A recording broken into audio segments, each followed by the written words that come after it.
మైలు నేను అసైన్‌మెంటు నిర్మల రాసింది. మౌనిక నెక్స్ట్ శ్రావణి, లాస్య మీరందరూ రాసారు అసైన్‌మెంట్లు.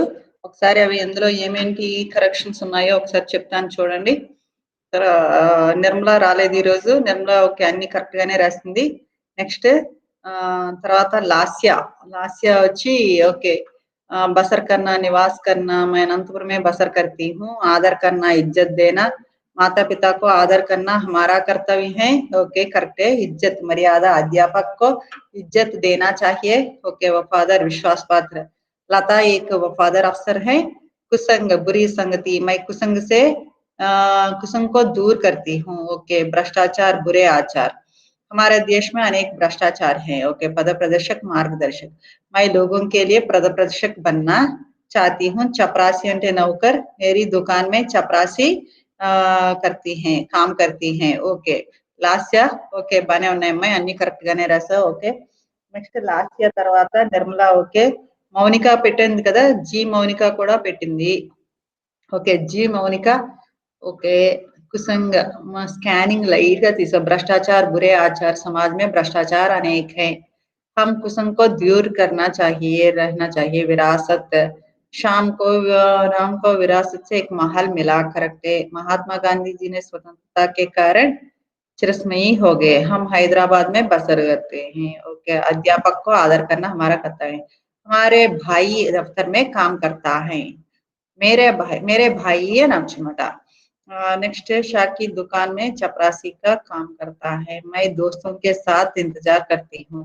सात అన్నప్పుడు ఒత్తు థార్ అయ్యాలమ్మా మామూలు సాత్ అంటే 7 అర్థం ఒత్తు థార్ అయ్యాలి ఒత్తుతో రాస్తే 7 అని అర్థం నిందా కన్నా గాలియా దేనా के साथ అంటే కూడా అని అర్థం बड़े लोगों को निंदा मत करना चाहिए ओके धरोहर అంటే बेंट सरदार पटेल भारत माता को एक धरोहर है ओके మౌనిక కూడా బానే రాసింది అన్ని కరెక్ట్ గానే రాసింది ఓకే నెక్స్ట్ తర్వాత ఎవరు శ్రావణి లాస్య లాస్య చూసాం కదా శ్రావణి ఓకే మైలు సొంత వాక్యాలు రాయడం వచ్చింది కదా బానే రాయగలుగుతున్నారు కదా ఎస్ మేడం రాయగలరు కదా లాస్య ఓకే లాస్య నిర్మల అందరూ ఓకే నలుగురు కూడా బాగా రాశారు ఓకే సొంతంగా ఇలా రాస్తూ ఉంటుంటే ట్రై చేస్తూ ఉంటే వచ్చేస్తుందమ్మా ఓకేనా नेक्स्ट ఇక్కడ చూడండి ఈ రోజు ఏంటంటే आज आपको हिंदी से हाँ अंग्रेजी में अनुवाद करना और अंग्रेजी से हिंदी में अनुवाद करना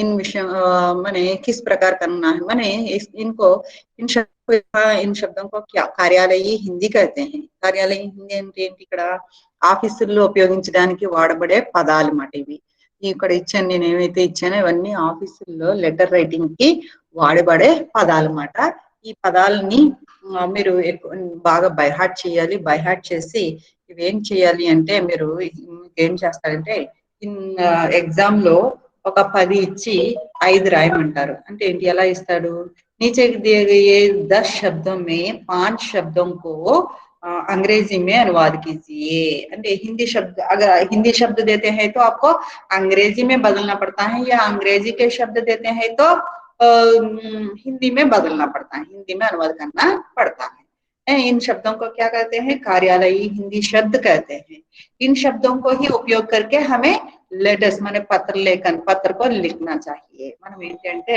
లెటర్స్ రాసేటప్పుడు వీటిని చూసి ఈ పదాలను ఉపయోగించే మనం లెటర్స్ రాయాలన్నమాట ఉదాహరణకి చూడండి ఇక్కడ एक एक शब्द को मैं पढ़ती हूँ और उनका हिंदी शब्द को भी अंग्रेजी शब्द को भी मैं बताती हूँ प्रशासन पहला शब्द क्या है प्रशासन प्रशासन को हिंदी में अंग्रेजी में क्या कहते हैं एडमिनिस्ट्रेशन तेलुगु में क्या कहते हैं परिपालना प्रशासन అంటే పరిపాలన అని అర్థం పరిపాలన అర్థం महंगाई भत्ता माने डियरनेस अलावेंस एक मिनिट ఒక్క నిమిషం వెయిట్ చేయండి అమ్మా ఒక్కసారి సార్ పిలుస్తున్నారు ఒక్క 1 మినిట్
कैमल सॉरी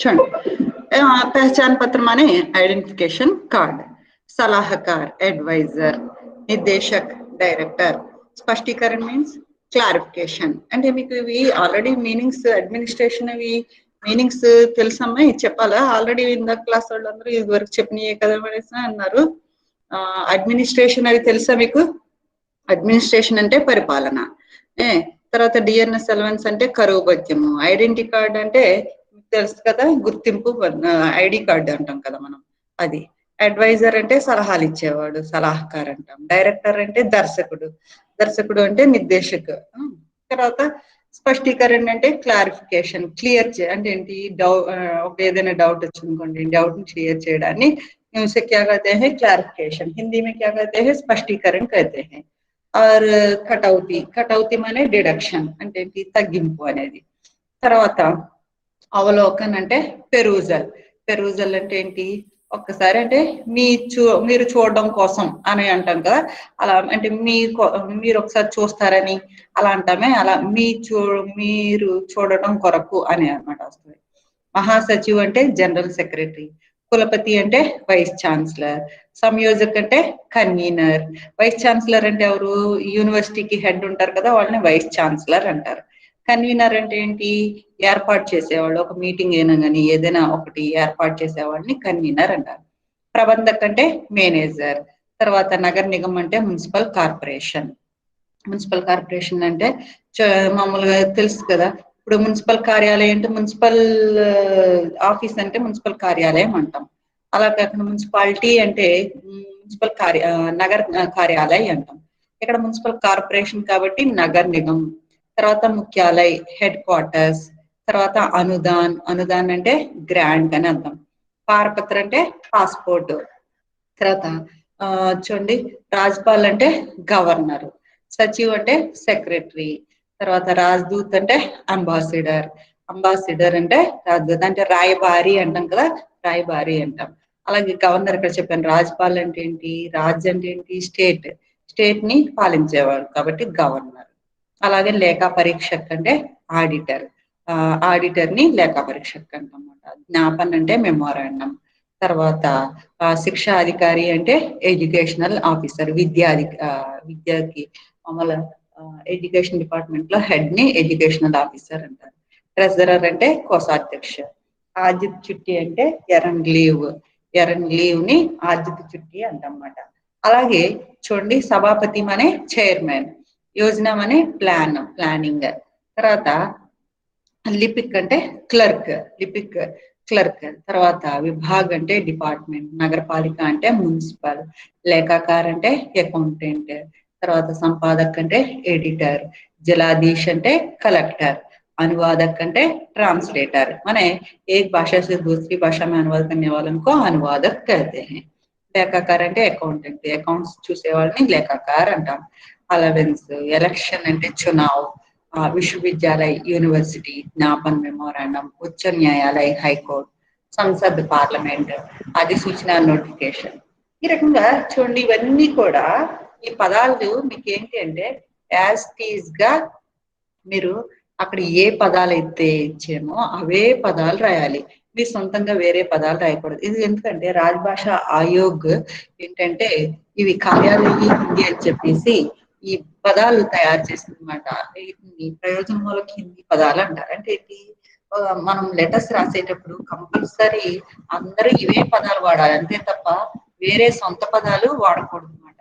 ఎందుకంటే మీకు ఇదివరకే చాలా సార్లు క్లాస్ లో ఎక్స్ప్లెయిన్ చేశాను నేను అందుకే స్పీడ్గా వెళ్తున్నాను ఎలాగా ఒక స్టేట్ ఇంకో స్టేట్ లెటర్స్ రాసేటప్పుడు ఎందుకంటే మనం ఇక్కడ వాడుక భాషలో ఉన్న పదాలని త్వరగా అంటే తెలుగులో ఉన్న పదాలని మనం హిందీలోకి పెట్టేసుకుని రాసి చదివిసుకుంటూ ఉంటాం ఉపయోగించడం దాన్ని ఉపయోగని హిందీలో రాసేస్తూ ఉంటాం అలా ఉపయోగ అనే పదం అక్కడేమో వేరే స్టేట్ వాళ్ళకి ఉండకపోవచ్చు అలా ఉండకపోయినప్పుడు వాళ్ళకి ఆ పదం తెలియదు కదా అందుకనే ఎప్పుడు కూడా వేరే స్టేట్ కి లెటర్ రాసేటప్పుడు సేమ్ యాజ్ టీజ్ గా కార్యాలయ హిందీలో ఏ పదాలు అయితే ఉన్నాయో అవే పదాలు రాయాలి తప్ప సొంత పదాలు లోకల్ పదాలు ఎక్కువగా వాడకూడదు అనమాట ప్రయోజనం అనేది తెలుగు ఉంది దాన్ని హిందీలోకి ప్రయోజనం అని చెప్పేసి రాస్తే గమనం వేరే వాళ్ళకి అర్థం అవ్వకపోవచ్చు అలాగా ఏంటి అంటే లోకల్ పదాలు అర్థం అవ్వవు కాబట్టి రీజనల్ పదాలు మనం ఏం చేయాలి कार्यालय में हिंदी में जो भी पद है उन्हीं पदों को हमें इस्तेमाल करना चाहिए उपयोग करना चाहिए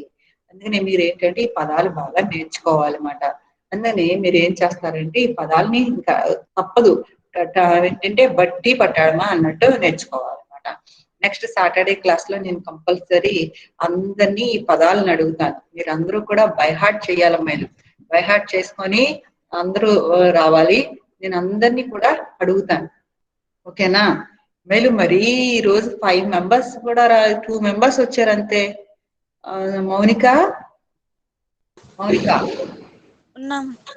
కాదమ్మా ఏరి మిగతా అందరూ రాలేదేంటమ్మా ఈరోజు క్లాస్ కి కాదు ఎవరు రాలేదు ఒక 3 మెంబర్స్ వచ్చారంతే ఎవరు రాలేదేంటమ్మా ఈరోజు ఇవన్నీ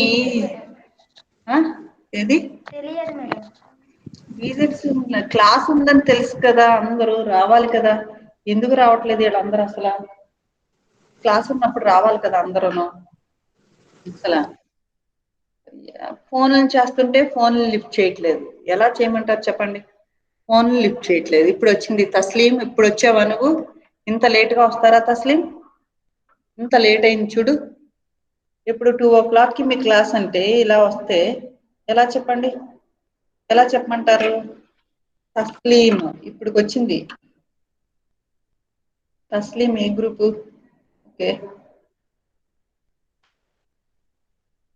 తస్లీం నువ్వు నిన్న రాలేదు క్లాస్ కి మేడం మీరు అది వాట్సాప్ గ్రూప్ యాడ్ చేశారు కదా మేడం ఆ సెల్ పోయింది మేడం అందుకే ఇప్పుడు క్లాస్ చెప్పి లింక్ షేర్ చేసుకొని వచ్చాను మేడం ఓకే ఓకే మరి ఎలాగా ఆ నెంబర్ మరి కొత్తది ఇంకోటి ఉందా మరి తెచ్చుకున్నావా ఎస్ మేడం ఈ నెంబర్ ఉంది మేడం ఉందా ఓకే మేడం మరి క్లాసులకు రావాలమ్మా మానకండి అసలు ఓకేనా మిగతా వీళ్ళంతా వేరమ్మా బీజెడ్సీ వాళ్ళు మిగతా వాళ్ళు ఎవరు రాలేదు చాలా మంది ఎవరు రాలేదు నిర్మల రాలేదు జ్యోతి రాలేదు వీళ్ళందరూ అసలు ఏమయ్యారు కౌసర్ ఈ రోజు రాలేదు కౌసర్ మార్నింగ్ వచ్చేసింది ఇప్పుడు రాలేదు నెక్స్ట్ ఏమో ఎవరున్నారు సీతామహాలక్ష్మి కూడా రాలేదు ఈరోజు తను కూడా రాలేదు చూడండి అఫిడవిట్ మన క్యా హై శపథ పత్ర బోనాఫైడ్ అంటే వాస్తవిక్ ఎన్క్లోజర్ అంటే అనులగ్నక్ హెడ్ క్వార్టర్స్ ముఖ్యాలయ జాయినింగ్ రిపోర్ట్ అంటే కార్యభార్ గ్రహణ్ కర రిపోర్ట్ చూడండి ట్రాన్స్లేటర్ అనువాదక్ నెక్స్ట్ గవర్నర్ అంటే రాజ్పాల్ తర్వాత జాయింట్ సెక్రటరీ అంటే సంయుక్త సచివ్ చైర్మన్ అంటే సభాపతి ఇవన్నీ ఏంటంటే మీరు యాజ్ టీజ్ గా ఉన్నాయి బై హార్ట్ చేయాల్సినవి ఇది వరకు ఆల్రెడీ మీకు చాలా సార్లు చెప్పి మీకు బోర్ కొడుతుంది నేను అర్థం చేసుకోగలను కానీ తప్పదమ్మా క్లాసులు కంపల్సరీ మమ్మల్ని మళ్ళీ రివిజన్ చేయమన్నారు అందుకే నేను రివిజన్ చేస్తున్నాను నేను కూడా చెప్పాలంటే నాకు బోర్ కొడుతుంది కానీ ఏం చేయను తప్పదు అర్థమైందా కంపల్సరీ అంటే మాకు బోరు కొట్టదు మీరే వినేవాళ్ళకి మీరు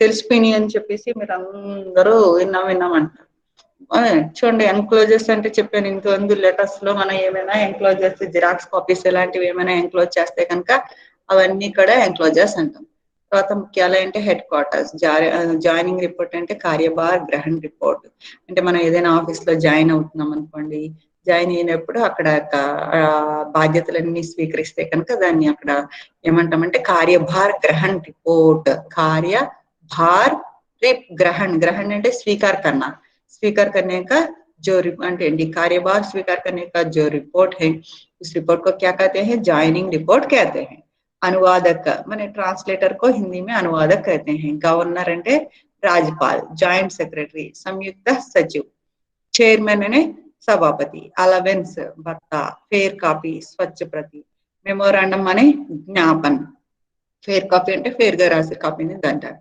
रोकड़िया कैशियर को क्या कहते हैं हिंदी में रोकड़िया कहते हैं एडवाइजर ऑलरेडी फर्स्ट వచ్చిందే ఇది सलाहकार डॉक्यूमेंट दस्तावेज आर्डर आदेश कमिश्नर आयुक्त ट्रेजर कोषाध्यक्ष सर्कुलर परिपत्र ग्रांट अनुदान एजुकेशनल ऑफिसर शिक्षा अधिकारी एम्बेसडर राजदूत पासपोर्ट पारपत्र डायरेक्टर निर्देशक आइडेंटिफिकेशन कार्ड पहचान पत्र एक्नॉलेजमेंट पावती क्लैरिफिकेशन स्पष्टीकरण ఛాన్సలర్ కులాధిపతి, ప్రిన్సిపల్ ప్రధానాచార్య అగ్రిమెంट करार, पार्ट टाइम अंशकालिक, प्रेसिडेंट एंड अध्यक्ष, सेक्रेटरी सचिव, एजेंट अभिकर्ता, सर्टिफिकेट प्रमाण पत्र और कलेक्टर जिलाधीश।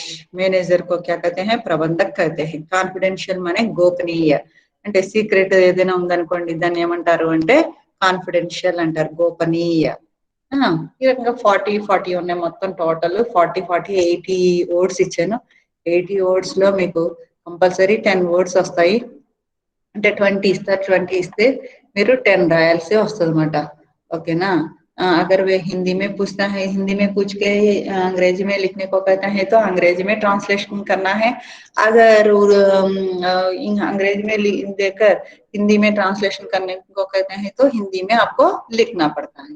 10 शब्द को देके 5 शब्दों को लिखने को कहते हैं। ऐसा करने पर आपको 5 शब्दों को लिखना पड़ता है। 5 शब्दों के लिए 5 अंक आपको मिलता है। ओके, और నెక్స్ట్ సాటర్డేకి అంటే ఈ కమింగ్ సాటర్డేకి రేపు థర్స్డే, ఫ్రైడే, సాటర్డేకి అందరికీ కూడా ఇవి బాగా వచ్చేసి ఉండాలి। నేను ఇప్పుడు ఏంటంటే నెక్స్ట్ ఆన్లైన్ క్లాస్ లో మిమ్మల్ని ఇవన్నీ అడుగుతాను, నేను కంపల్సరీ అందరికీ వచ్చేసి ఉండాలి। సార్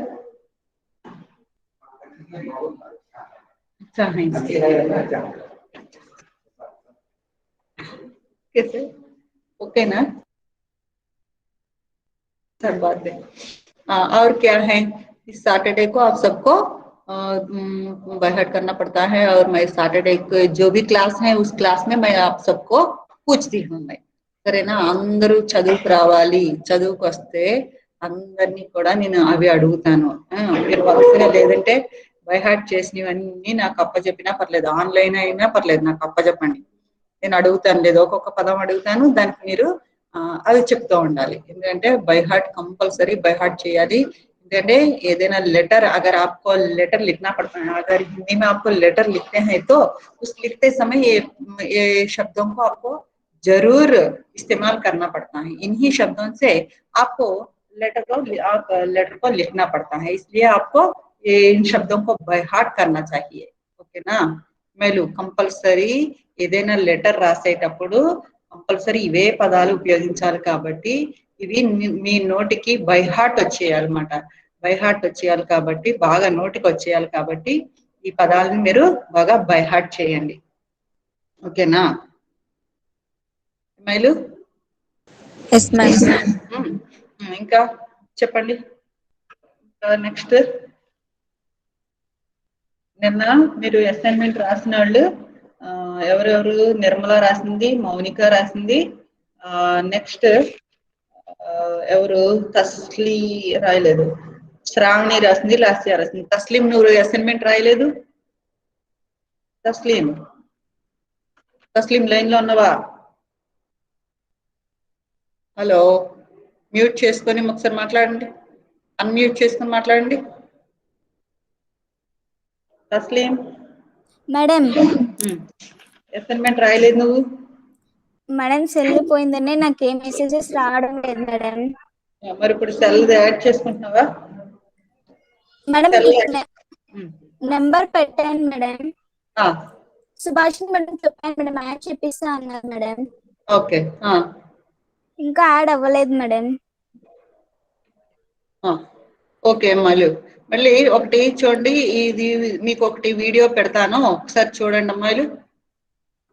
ఒక వీడియో పెడతాను, ఒక్కసారి గ్రామర్ కి సంబంధించిందే, అది ఒక్కసారి చూడండి।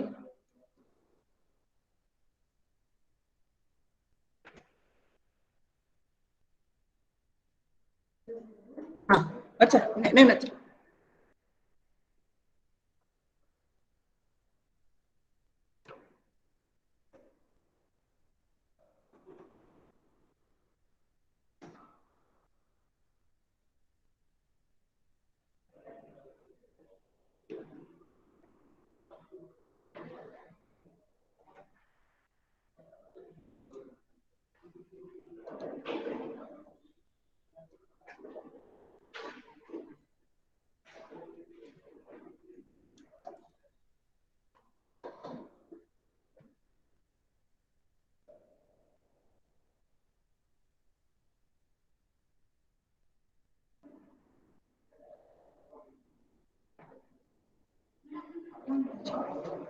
ఒక్క నిమిషం.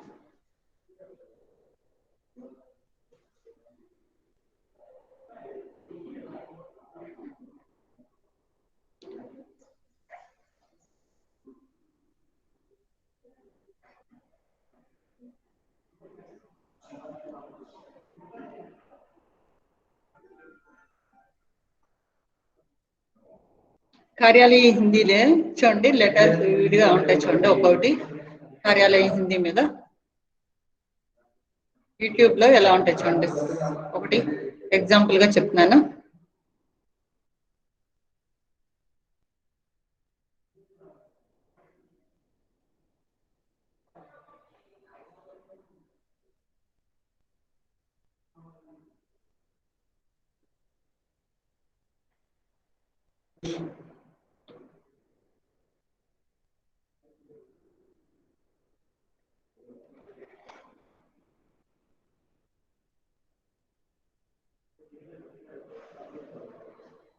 మెయిల్ కనిపిస్తుందా YouTube the? Mail YouTube the open చేసి కనిపించట్లేదు. కనిపించడం లేదు మేడం. షేర్ చేశాను, రాలేదా? షేర్ అవుతుందా? No madam. కార్యాలయ హిందీ और రచనాత్మక లేఖన్ అని చెప్పేసి పెట్టాను చూడండి. రాలేదు మేడం. ఏం రావటం లేదు మేడం. ఇప్పుడు రాలేదా?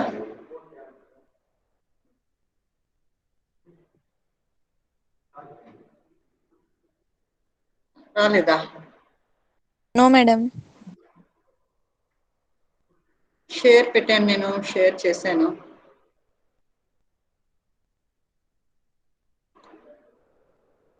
షేరింగ్ దిస్ ట్యాబ్ టు మీటిల్ బుక్. ఓకే పెట్టానమ్మా, వస్తుంది చూడండి. షేర్ అవ్వలేదా? రాలేదు మేడం.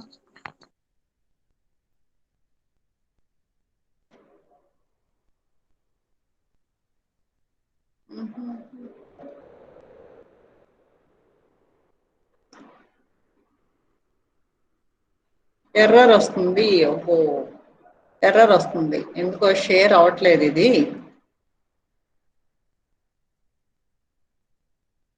షేర్ అవ్వలేదు ఇది. ఓకే,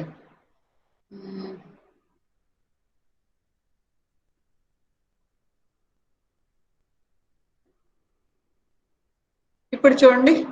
हैं क्योंकि निबंध में हम अलग अलग बातों को अलग వచ్చిందా? अलग पैराग्राफ के अंतर्गत వస్తుంది మేడం. लेकिन ఒక్కసారి अनुच्छेद అది చూస్తా लेखन ఉండండి. एक पैराग्राफ के अंतर्गत ही एक पूरी विषय वस्तु మేడం को సౌండ్ समेट వస్తుంది लिया కానీ పిక్చర్ రావడం जाता है। లేదు మేడం. तो అప్పుడు मैं అది आपको వినండి बताऊंगी సరిపోతుంది. कि एक ఎందుకో अच्छा ఇది సేవ్ अनुच्छेद ఇది लेखन అవ్వట్లేదమ్మా. और एक నేను प्रभावशाली మళ్ళీ చూస్తాను, अनुच्छेद कैसे ఒకసారి लिखें। అది చూడండి, ఒకసారి चलिए వినండి. सरल भाषा में రైటింగ్ आपको స్కిల్స్. समझाने जा रही हूँ। और अगर आपको वीडियो अच्छा लगता है, आपको समझ में आता है, तो लाइक कीजिएगा, शेयर। उसके लिए आपको संकेत बिंदु दिए जा सकते हैं, जैसे एक टॉपिक दे दिया, अनुच्छेद भी लिखा जाता है। लेकिन निबंध में जहां हम 3-4 अनुच्छेद लिखते हैं, अलग अलग minutes निबंध వెంట ఉండండమ్మా, के अलग వస్తాను నేను. अलग पहलुओं के लिए अलग अलग पैराग्राफ हम लिखते हैं, वैसे अनुच्छेद में सिर्फ हम एक ही अनुच्छेद में उस विषय से संबंधित सारी बातों को एक ही अनुच्छेद में समेट लेते हैं। इसमें किसी विषय के किसी एक पक्ष पर 80 से 100 शब्दों में अपने विचार व्यक्त किए जाते हैं।